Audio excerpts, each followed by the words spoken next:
Bom dia a todos. Excelentíssimo senhor presidente dessa comissão, deputado Arthur Maia, excelentíssima senhora relatora, senadora Elisiane Gama, excelentíssimo senhor vice-presidente, senador Magno Malta, em nome de quem cumprimento todos os parlamentares presentes nessa sessão, manifestando o meu respeito a vossas excelências. Nessa oportunidade, acho importante trazer a minha trajetória dentro das Forças Armadas. Sou tenente-coronel do Exército, tenho 27 anos de serviço e atuei em várias unidades operacionais. Fui observador militar nas Nações Unidas no Chipre e também fui instrutor da Academia Militar das Agulhas Negras. Em 2018, eu havia sido selecionado para participar de um curso de Estado-Maior no Exército Americano. Entretanto, fui redesignado pelo então comandante do Exército para assumir a função de chefe da Ajudança de Ordens da Presidência da República. Nesse ponto, é importante destacar que esta função é exclusivamente de natureza militar, conforme a regulamentação do Decreto 10.374 de 2020. Ademais, a minha nomeação jamais teve qualquer ingerência política. Minha vinculação administrativa era estabelecida pelo Gabinete de Segurança Institucional, inclusive por meio de onde provinha a minha remuneração. Para conhecimento de vossas excelências, o ajudante de ordens é a única função de assessoria próxima ao presidente que não é objeto da sua própria escolha, sendo de responsabilidade das Forças Armadas selecionar e designar os militares que a desempenharão. As atribuições da ajudância de ordens estavam descritas no artigo 8º desse referido decreto. Abro aspas. A ajudância de ordens compete prestar os serviços de assistência direta e imediata ao presidente, nos assuntos de natureza pessoal, em regime de atendimento permanente e ininterrupto, em Brasília ou em viagem. Receber as correspondências e os objetos entregues ao presidente da República em cerimônias e viagens, encaminhá-los aos setores competentes. Realizar outras atividades determinadas pelo chefe de gabinete da Presidência da República. Fecho aspas.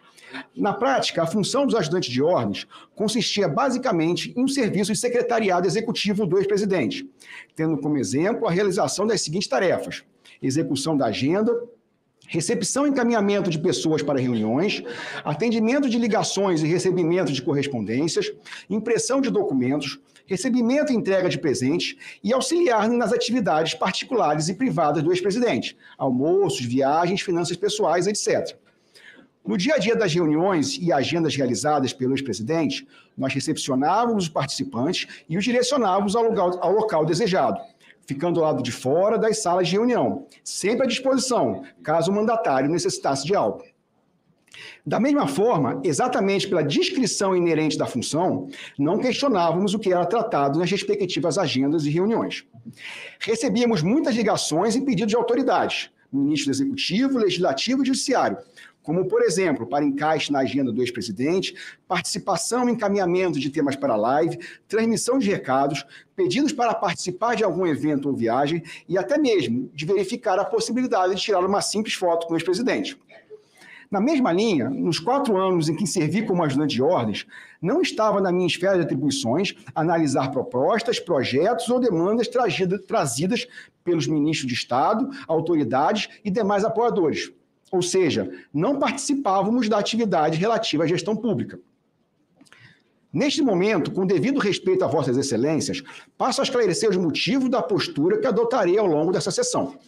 Como é de conhecimento de vossas excelências, é importante destacar que sou investigado pelo Poder Judiciário, especialmente pelo Supremo Tribunal Federal, até onde tenho conhecimento, em pelo menos 8 investigações criminais, sendo elas a suposta participação e incitação dos atos de 8 de janeiro, a suposta falsificação de cartões de vacina, a suposta fraude na retirada de presentes recebido pelo ex-presidente, supostas irregularidades em pagamentos recebidos em nome do ex-presidente e ex-primeira-dama, o suposto vazamento de inquérito sigiloso da Polícia Federal, a suposta divulgação de notícias inverídicas, fake news, o suposto envolvimento em milícias digitais e o suposto envolvimento em atos antidemocráticos realizados no ano de 2019. Esclareço essa questão para que vossas excelências compreendam que as investigações que recaem sobre minha pessoa vão além do escopo dos atos que envolvem os tristes episódios de 8 de janeiro.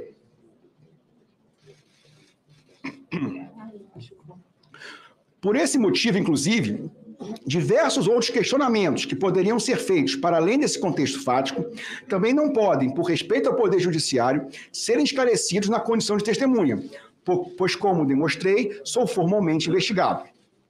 Exatamente por isso, minha defesa técnica impetrou um habeas corpus perante o Supremo Tribunal Federal, requerendo, em razão da minha condição de investigado, que nesta sessão me fosse assegurado o direito de permanecer em silêncio, em relação a questionamentos que possam me incriminar, ou seja, justamente aqueles que estão correlacionados às investigações criminais. A ordem foi parcialmente concedida pela excelentíssima ministra Carmen Lúcia, nos seguintes termos, abro aspas, concedo parcialmente a ordem apenas para assegurar ao paciente o direito de não ser obrigado a produzir prova contra si, podendo manter-se em silêncio e não ser obrigado a responder às perguntas que possam incriminá-lo. Quanto ao contexto das apurações, também por respeito ao Poder Judiciário, não irei me valer desse ato para me defender, pois por liturgia processual, meus advogados me orientaram que minha defesa técnica deve ocorrer perante o órgão que efetivamente tem competência para decidir acerca de minha culpabilidade, sobre as condutas que me são imputadas, e, ao final, por mandamento constitucional e reserva de jurisdição, delimitar a aplicação ou não de sanções. Por outro lado, e sendo algo que não representa a minha opinião pessoal, mas sim a convicção de um órgão de Estado sobre a prisão preventiva a qual estou submetido, tomei conhecimento que a Procuradoria-Geral da República se manifestou da seguinte maneira, diz a PGR, nas folhas 3827 e 3828 da petição 10405, abro aspas, por fim, salienta-se que finalidades que já se entendiam vedadas passaram a contar com disposição expressa, por se considerar que a segregação cautelar não pode ser determinada como antecipação de cumprimento de pena, como decorrência imediata da investigação, deflagração de ação penal. Artigo 313, parágrafo 2º do Código de Processo Penal, de que resulta proibida a chamada prisão para averiguação. Fecho aspas. Ou seja, a PGR concluiu pela necessidade imediata da revogação da prisão que me é imposta há 70 dias, por medidas cautelares menos gravosas. Contudo, a revogação da minha prisão foi indeferida.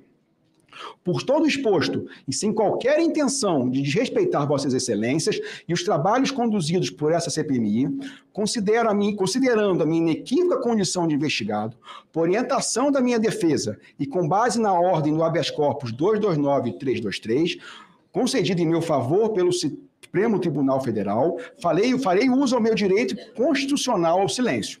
Agradeço a atenção de todos. Muito obrigado.